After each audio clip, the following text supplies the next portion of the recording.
Hello and welcome to this video demonstration of the ExtremeEarth software architecture for Copernicus Earth observation data paper.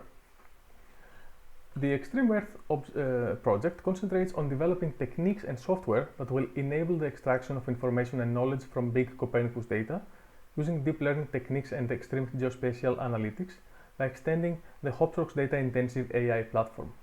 HopSource is an open source platform for doing end-to-end machine learning at scale. One of the main objectives of the project is to develop distributed deep learning classification architectures tailored to the specific properties of Copernicus EO data.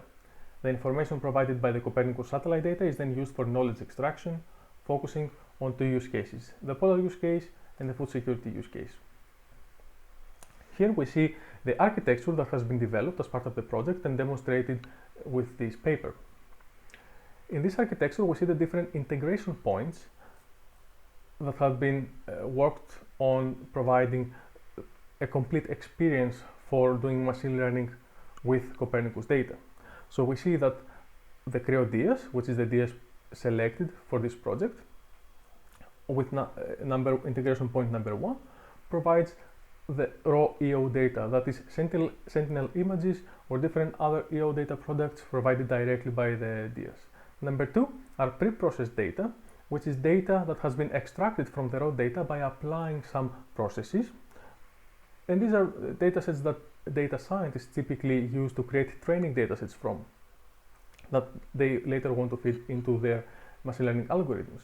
So number 3 demonstrates that the training datasets are developed for this project, for the food and security and the polar use cases, and are stored in object store infrastructure provided by Creo DS.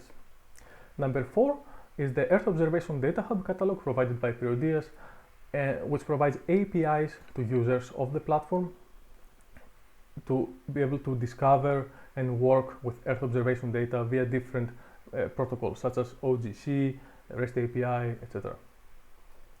Number 5 is the TEP and HopSource Earth Observation Data Access, which enables HopSource, the machine learning platform, to access all these different Earth observation data products directly from the Creo DS infrastructure. That makes it easy for data scientists working in HopSource to access this data when doing machine learning. Number 6 is the TEP and HopSource infrastructure integration, which allows HopSource to be part of the TEP infrastructure, which makes it easier to manage and also allows for collocation of data and processing with the Earth observation data and the processing in HopSource. Number 7 is the TEP and HopSource API integration. HopSource provides a fully documented REST API which clients and users can invoke in order to work with the platform. That means start a deep learning training process or start and stop and administer model serving instances. And all the aspects of the HopSource platform can be administered via this REST API.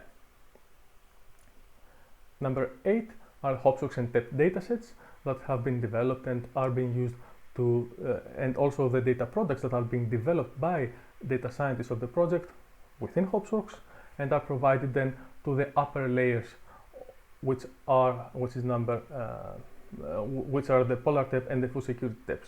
So users of these TEPs can then use the data products developed by data scientists in HopSource.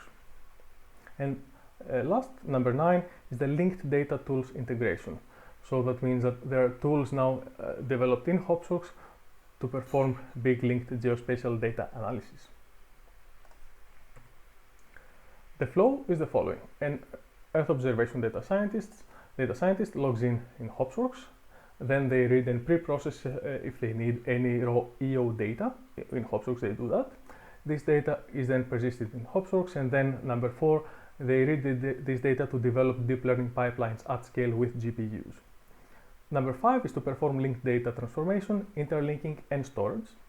Number 6 is for the TEP users to log into the food security or polar TEP applications. Then they can select number 7, HopSource as the TEP processor, which practically means start a model serving in HopSource to serve the machine learning model, or download the model and serve it from within the TEP.